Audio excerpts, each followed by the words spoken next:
In other cultures, all of them are dismissed as angels. But here, different quality beings have been identified as different types. You call for a particular being for a particular kind of benefit, so that you have an advantage of achieving things much more than you would do by your normal strength and capabilities.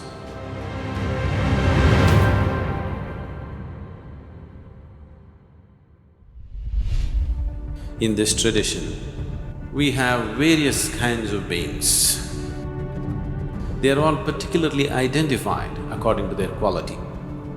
We have humans, and of course the animal nature and all those things that you can see around you.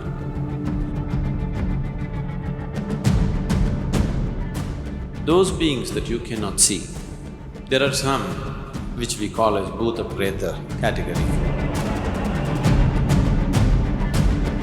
There are other beings that we call as Yakshas. There are other kinds of beings that we call as Gandharvas.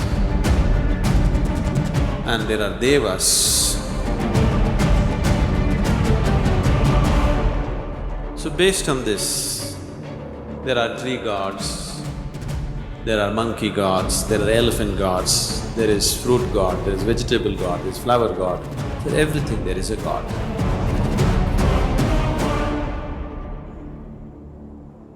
Is this all figment of imagination? No, it is… everything is happening because of certain forces. They identified these forces and personified them and created a method as to how to find access to them. So these yajnas were processes through which you can find access to certain forces in the existence so that you have an advantage of achieving things much more than you would do by your normal strength and capabilities. The word yajna has been translated as sacrifice. So the English word sacrifice you would always understand as giving up something for something else, or giving up something for nothing. That's a sacrifice, okay? Giving up something for something else is commerce. Giving up something for nothing is sacrifice. So yajna need not necessarily mean a sacrifice. Probably yajna is a combination of an offering, an oblation and a sacrifice. It's a mixture of all these three things. A ritual through which you can please certain forces in the existence.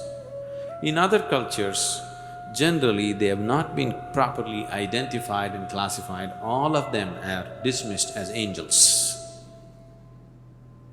But here, different quality beings have been identified as different types, and accordingly you call for a particular being for a particular kind of benefit. There is a whole process and science behind it.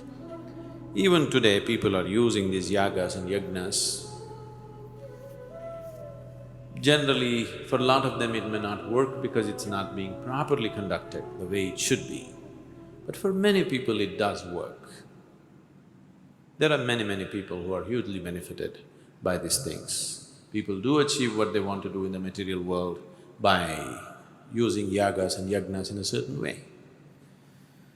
Even though it doesn't matter how educated they are and how much liberation they talk about, even today, 95% of the Indians, if they want to enter a new home, they will do yagas and yajnas before they get in. Only here at Isha we don't do anything because we are a different breed. If you are in a certain level of consciousness and energy, everything that you do is a yajna. You don't have to do a separate ritual. The very way you live is a yajna. So yajnas are of different kinds. Yajna means a certain means to access a dimension which is right now not in your access. One is a ritualistic yajna, that you perform something, an expert in the field comes and does something for you through which you receive some benefit, or you have made your very life process into your yajna.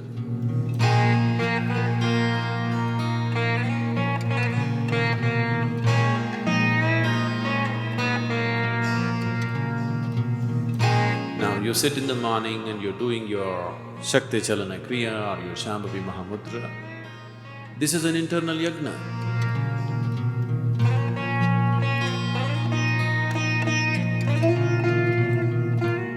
Without that sense of offering, you will never know the essence of that practice. If you make this a process, it's a very powerful yajna through which things happen in the world. Not just for yourself, things will happen around you beautifully. We have been saying constantly, if 1% of the world can become meditative, the remaining 99% will just pass very easily. Because if 1% of the world really begins to function, every moment of their life, their very life process is a yajna, if they become like this, the 99% will reap the benefit without doing anything about it. 1 person plants a mango tree, 100 people can eat it. 1 person cannot eat what comes out of one tree. It takes 100 people to eat it. So similarly, if you have made your life process itself into a yajna, if you have made your life process itself into an offering, then thousands of people can eat out of it. You would see simple women, just they made their life into total sacrifice for people who live around them in their families. They just cook, they serve, they never thought about themselves. What about me never came to them. You see, they are sage-like by themselves. My mother was a living example like this. She was educated enough, but her whole life was just serving her husband and children, that's all. Never we heard her telling us, "I love you," but such a question never arose. Whether she loves me or not never arose in our minds. Because the very way she lives is in complete sacrifice for everybody around us. And nobody ever uttered anything about it, but in many ways, she was a goddess by herself. Everybody treated her as such. If she has to eat her morning breakfast, everybody in the family would have eaten. Then she will take a part of her breakfast and go to the backyard. She will look for anthills, nest of ants, and she will feed all the ants first, and then only she will eat. In today's mind, people may think,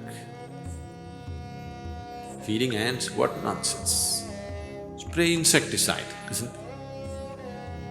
If it came into the house, if it bit her children, she also did that.